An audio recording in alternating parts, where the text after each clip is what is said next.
início à nossa segunda aula sobre termoquímica.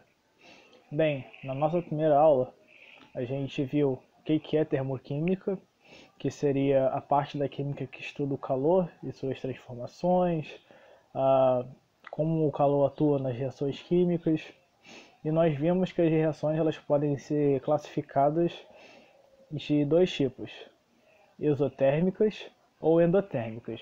As exotérmicas, elas liberam calor, enquanto as endotérmicas, elas já absorvem o calor.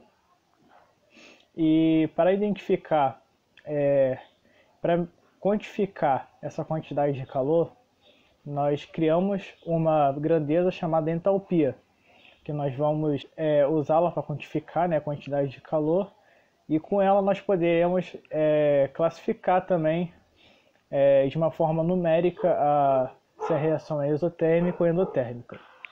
Na aula de hoje nós vamos ver o que é entalpia padrão de formação e entalpia padrão de combustão. A entalpia padrão de formação é o calor liberado ou absorvido na formação de 1 mol de uma substância no estado padrão. Lembre-se disso. A partir de substâncias simples na forma alotrópica mais estável. Bem, aqui nas reações abaixo você pode ver a formação da amônia, mais o calor aqui nos produtos. Como a gente viu na aula anterior, o calor nos produtos quer dizer que foi liberado o calor, ou seja, que isso aqui é uma reação exotérmica. Como aqui a gente pode ver no ΔH de formação, realmente é exotérmica, porque o seu valor é negativo. Aqui na reação abaixo, nós podemos ver o ΔH de formação da água. E também o calor está nos produtos, o que isso quer dizer que é uma reação exotérmica. Nem toda entalpia padrão de formação ela é exotérmica, ela pode ser endotérmica também. O estado padrão é a forma física e alotrópica mais estável de uma substância nas condições padrão de temperatura e pressão. Nós vimos a CNTP, mas existem também a CPTP, que é quando o sistema está a 25 graus Celsius e a 1 atmosfera.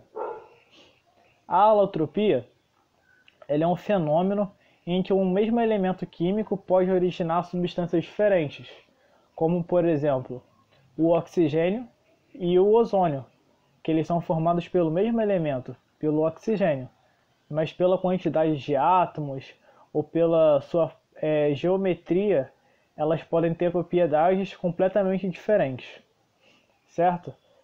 O que nós podemos também ver é no carbono. O grafite e o diamante, eles são formados pelo mesmo elemento, que é o carbono. Mas a sua geometria, a distribuição dos carbonos na sua estrutura, ela provoca diversas características, como por exemplo, o grafite, ele conduz eletricidade e ele é maleável até certo ponto, enquanto o diamante ele é completamente o oposto. Ele é conhecido pelo seu alto grau de dureza e ele é um dos elementos mais densos que nós conhecemos. Aqui também tem um exemplo do enxofre, do fósforo também, do fósforo branco e do fósforo vermelho, que são formas alotrópicas. E dentre essas formas, o elemento ele tem uma forma mais estável. A forma mais estável do oxigênio, por exemplo, é na sua forma de O2, de gás oxigênio. A forma holotrópica mais estável de uma substância é aquela que apresenta menor energia e a este valor de entalpia e este é atribuído o valor de entalpia igual a zero. Então, para os exercícios que nós veremos a seguir, para as formas mais estáveis, nós vamos considerar um H de formação, uma entalpia padrão de formação igual a zero. Ou seja, essas formas alotrópicas mais estáveis, elas não irão interferir nos nossos cálculos. Aqui tem uma tabela de formas alotrópicas estáveis e outras menos estáveis, como por exemplo o oxigênio, o O2 ele é mais estável que o ozônio, o carbono grafite ele é mais estável que o diamante, e aí vai. Essas formas aqui, que são mais estáveis, elas vão possuir um ΔH de formação igual a zero. A entalpia padrão de combustão, ela vai seguir o mesmo padrão. É o calor liberado na queima de 1 mol de uma substância no estado padrão. As reações de combustão, elas podem ser completas ou incompletas. Aqui está dizendo que é o calor liberado, porque as entalpias de combustão, elas são, na sua grande maioria, reações exotérmicas, reações que liberam calor. Aqui, nesse primeiro caso, nós estamos vendo, né, a reação de formação, né, do dióxido de enxofre, que é uma combustão, né, tem aqui o oxigênio, e aqui possui o seu ΔH de combustão menos 78 kJ, ou seja, é uma reação exotérmica. Aqui também possui uma combustão, né, do metano, do CH4, possuindo também o seu ΔH negativo, ou seja, uma reação exotérmica. Como a gente viu, a entalpia padrão de combustão ela pode ser completa ou incompleta. Para a gente poder bater o olho e já saber se é completa ou incompleta, nós iremos olhar para os produtos dessas reações. Na combustão completa, o produto geralmente é apenas gás carbônico mais água, certo? É quando o reagente ele é totalmente consumido. Aqui, na reação que nós vimos anteriormente, de queima do metano do CH4, nós temos como produto o gás carbônico e a água, certo? Gerando aqui uma energia liberada. Na combustão incompleta, os produtos são o monóxido de carbono, que é o CO, mais a água, ou um carbono fuligem e água. Vale lembrar que esse tipo de combustão ele traz produtos tóxicos ao ser humano, né, como o monóxido de carbono, e libera menos energia que a combustão completa. Então, como exemplos de combustão incompleta, nós podemos ter essa daqui, que libera monóxido mais água, e essa daqui, que vai liberar carbono fuligem, né, um carbono que não foi consumido totalmente, e água. Como nós podemos ver aqui, os valores de entalpia, eles liberam menos energia do que a combustão completa. Bem, são só esses dois conceitos mesmo que eu queria passar nessa aula. Vamos tentar fixar bem esses conteúdos e posteriormente vamos fazer exercícios de vestibulares para tentar fixar esses conteúdos. Bem, depois de dar uma olhada nos conceitos sobre termoquímica da aula de hoje, nós iremos exercitar o conteúdo. Primeira questão. Um botijão de gás de cozinha contendo butano foi utilizado em um fogão durante um certo tempo, apresentando uma diminuição de massa de 1 kg. Sabendo-se que aí ele dá a reação, né, de combustão e o ΔH negativo aqui, né? Qual é o tipo de reação em termos de energia? E explicar, né? Qual o tipo de reação, se é exotérmico ou endotérmico, e explicar o porquê. Como a gente viu na primeira aula, um ΔH negativo ele representa uma liberação de calor, ou seja, que a reação é exotérmica. E um ΔH positivo, ele vai lembrar para a gente que é uma reação que absorve calor, é uma reação endotérmica. Como a gente está vendo aqui, o ΔH é negativo. Se o ΔH é negativo, então ele vai representar para a gente uma reação exotérmica, certo? Na letra B, qual é o volume a 25 graus Celsius e 1 atm de butano consumido? Ele dá como dados o volume molar de um gás ideal a essas condições.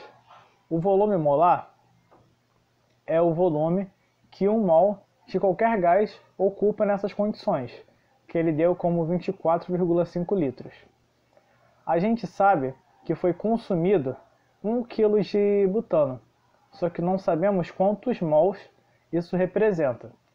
Para a gente encontrar esse valor de quantos mols, nós teremos que fazer a massa molar do butano, para descobrir quanto vale em gramas 1 mol de butano.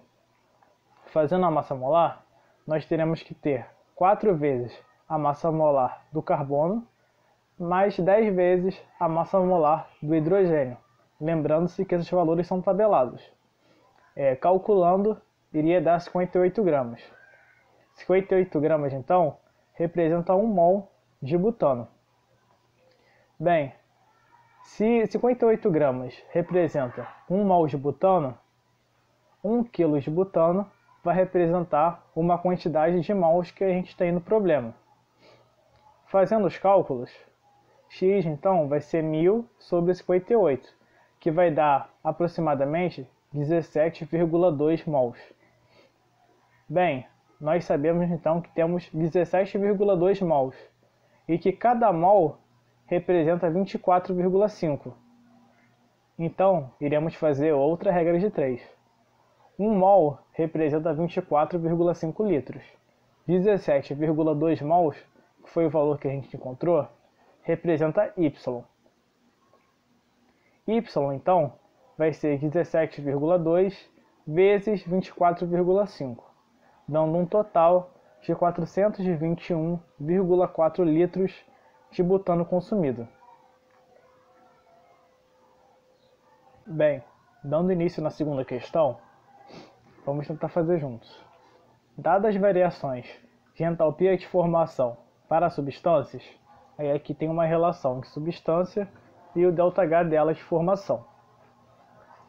O ΔH do metano, do gás carbônico e do hidrogênio. Calcule a entalpia de formação, das reações de combustão do metano. E aqui tem a reação de combustão completa do metano. Para nós descobrirmos isso, nós teremos que fazer o ΔH. O ΔH é o H final menos o H inicial, ou seja, o H dos produtos menos o H do reagente. Ou seja, o ΔH vai ser uma vez o H do CO2 mais 2 vezes o H da água menos, que agora serão os produtos, o H do metano menos o H do oxigênio, que não está presente na tabela. Pegando o H dos produtos, vai ser uma vez o H do CO2, que é menos 94, mais 2 vezes o H da água, que é menos 68,3. Tome cuidado com os sinais, porque eles vão ser importantes depois para fazer o ΔH. E dar o sinal dele. O sinal na termoquímica ele tem um valor totalmente importante na questão. Dá menos 230,6, o H dos produtos. Fazendo o reagente, então, vai ter que ser uma vez o H de formação do metano, que é 17,9, mais uma vez o H de formação do gás de oxigênio. Só que como a gente viu na aula também, as formas alotrópicas mais estáveis, no estado padrão, nós vamos colocar ela como um H nulo, como um H igual a zero, certo? Então, ele não terá nenhuma alteração no nosso cálculo. Ele é nulo. Então, nós teremos como H dos reagentes apenas menos 17,9.